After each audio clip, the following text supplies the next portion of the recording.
अब हम सूरा अब्सा को बारीकी से समझते हैं। ये कुरान मजीद की 80वीं सूरत है और ये भी मक्के में नाजिल हुई थी। इसका नाम अब्सा यानी उसने मुंह बनाया या तेवर बदला है और ये नाम सूरत की पहली ही आयत से लिया गया है। ये सूरत एक बहुत ही गहरा सबक सिखाती है कि अल्लाह के काम में इंसान की दुनियावी हैसियत नहीं बल्कि उसका ईमान और सीखने का जज्बा मायने रखता है। पूरा माहौल और वजह नुज़ूल। ये सूरत एक बहुत ही मशहूर वाक़ये के बाद नाजिल हुई। एक बार पैगंबर सल्लल्लाहु अलैहि वसल्लम मक्के के कुछ बड़े और ताकतवर लोगों जैसे वलीद बिन मुगीरा, अबू जहल से इस्लाम की बात कर रहे थे ताकि वो लोग ईमान ले आए। उसी वक्त अब्दुल्लाह बिन उम्मे मक्तूम जो एक अनपढ़ और नेत्रहीन सहाबी थे वहां आए और उन्होंने पैगंबर साहब से कुरान की कुछ आयतें सिखाने की गुजारिश की। पैगंबर साहब को लगा कि अगर वो अभी इन बड़े लोगों की बातचीत को टोकेंगे तो शायद वो लोग नाराज हो जाएं और ईमान न लाएं।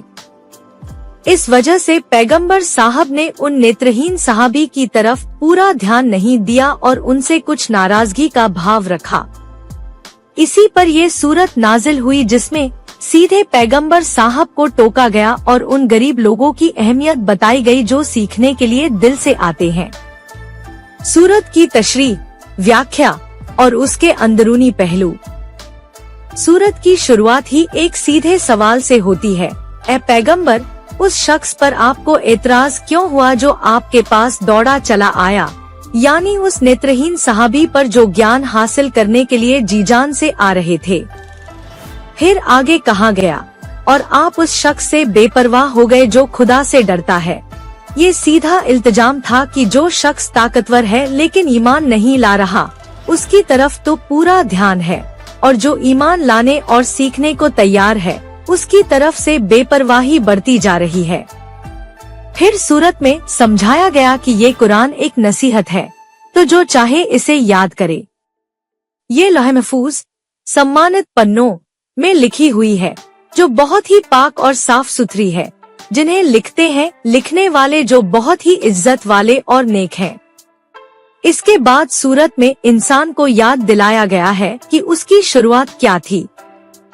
क्या इंसान इस बात से इनकार करता है कि हमने उसे एक बूंद वीर्य से पैदा किया, फिर हमने उसे एक जोड़ा बनाया, मर्द और औरत।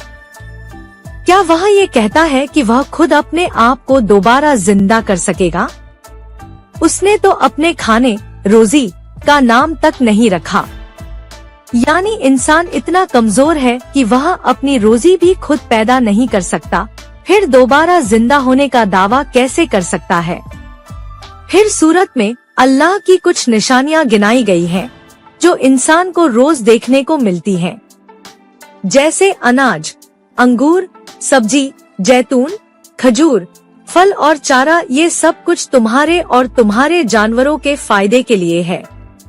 ये सब निशानियां इस बात का सबूत है कि तुम्हारा रब कितना महान है जो इतनी नेमतें पैदा करता है। सूरत के आखिर में कयामत के दिन का जिक्र है, जब बहरा चीत्कार, कान फोड़ने वाली आवाज आएगी। उस दिन हर शख्स अपने भाई, अपनी माँ, अपने बाप, अपनी बीवी और अपनी औलाद से भागेगा। उस दिन हर शख्स का अपना हाल होगा। कुछ चेहरे खिले हुए, हंसते हुए और खुश होंगे, और कुछ चेहरे उस दिन धूल में लिपटे होंगे, उन पर कालिक पोती होगी। ये वही लोग हैं जो काफिर और बदकार थे। सूरत की उपयोगिता और मुख्य संदेश।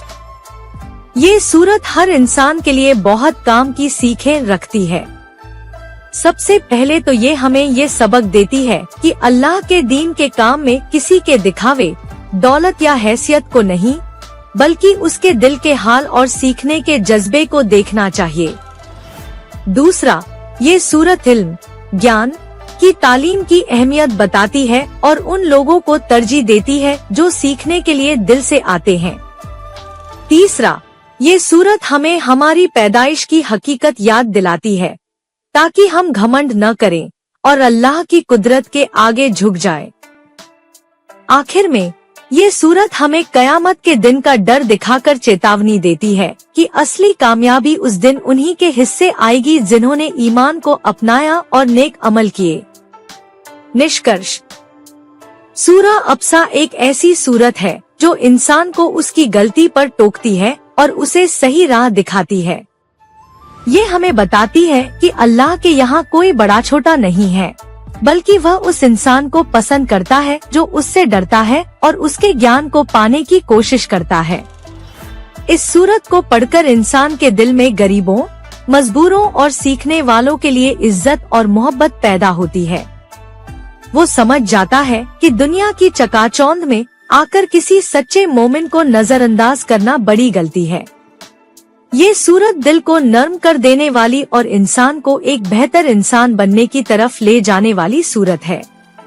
ये हमें ये एहसास दिलाती है कि हमारा असली काम लोगों की हैसियत देखना नहीं, बल्कि हर उस इंसान की मदद करना है जो अल्लाह के रास्ते पर चलना चाहता है।